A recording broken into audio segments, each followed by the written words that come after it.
It seems like it's the end of the line for Bina, but man, I hope that's not the case.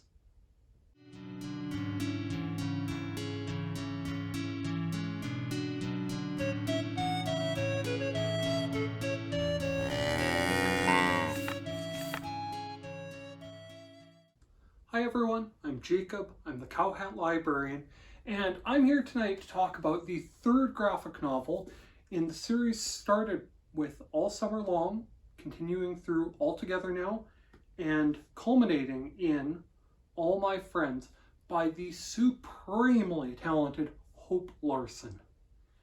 Now, if you haven't read the first two graphic novels, first, pause this video and go read them. They're wonderful.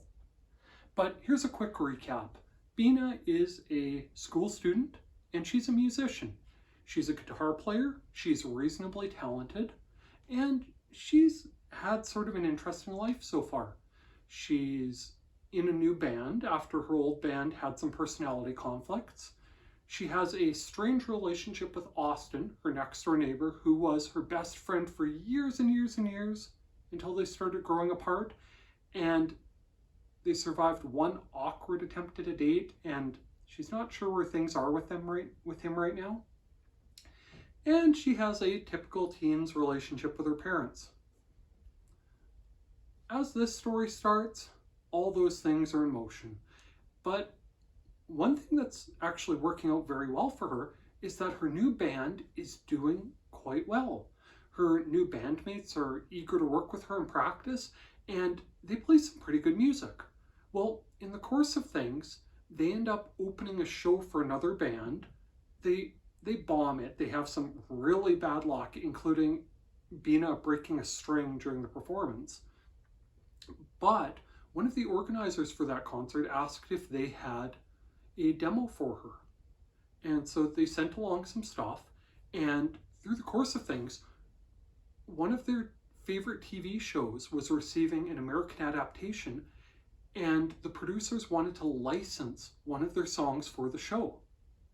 The license was for $3,000, which is a huge money for Bina and her bandmates, and it makes them wonder, if their stuff is good enough to appear on national television, are they good enough to make it big? And so then it turns into a story of how they can possibly have an album recorded. Now, it's not very realistic that they'll get signed by a record producer, although an offer does come their way that Bina's parents and the other parents turn down because the kids are young, and it would be a huge jump for them to go off and start music careers. And so in response, they start looking for ways to produce an album themselves. Bina reaches out to a singer she idolized who gave her the advice to stay with the guitar to find out how to go about doing it. And so her band is left with the task of raising enough money for a studio session. Now, she has a little bit of help. Her brother, who's grown up and off with a family of his own, offers to help by matching money they raise. But Bina can't access the money from the music license for the show.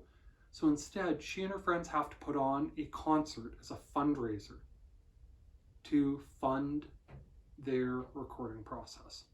It's wonderful. It's a great continuation of the first two entries in the series, and I waited for this series. All right, Hope Larson is incredibly talented, and back in 2017, I believe, when I found out that she was going to be writing All Summer Long, I was super excited. I put a hold on it months before it came out, and I enjoyed it, and this was a great way to seemingly end the series.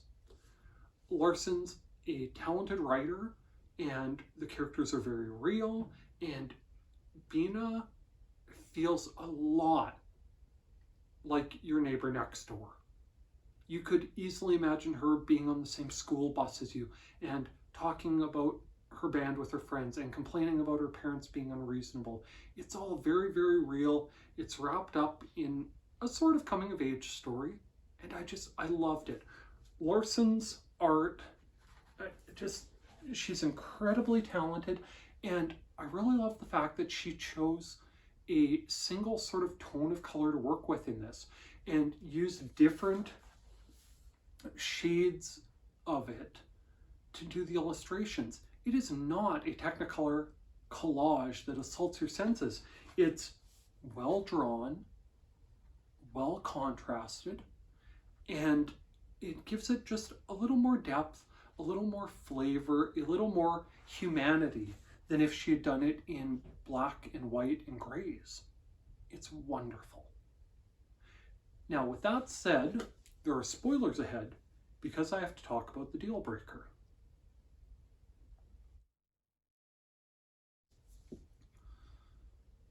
So here it is. It seems like this is the end. And that's really disappointing because I've enjoyed all three of these graphic novels. I feel like there are more stories Bina could appear in, and that Larson could continue telling her story. And I want it to continue. I want it to carry on. I want to read more about her future life. But I understand that Larson picked a great spot to wrap it up. At the end of the story, Bina's put on her fundraiser show, and her parents have sort of tentatively agreed to let them go record stuff. And there are people who've heard her music and are fans of hers. And she's even patched things up with Austin, and it sounds like they're going to give it another try. It was a perfect spot to end it. I'm disappointed. I didn't want it to end.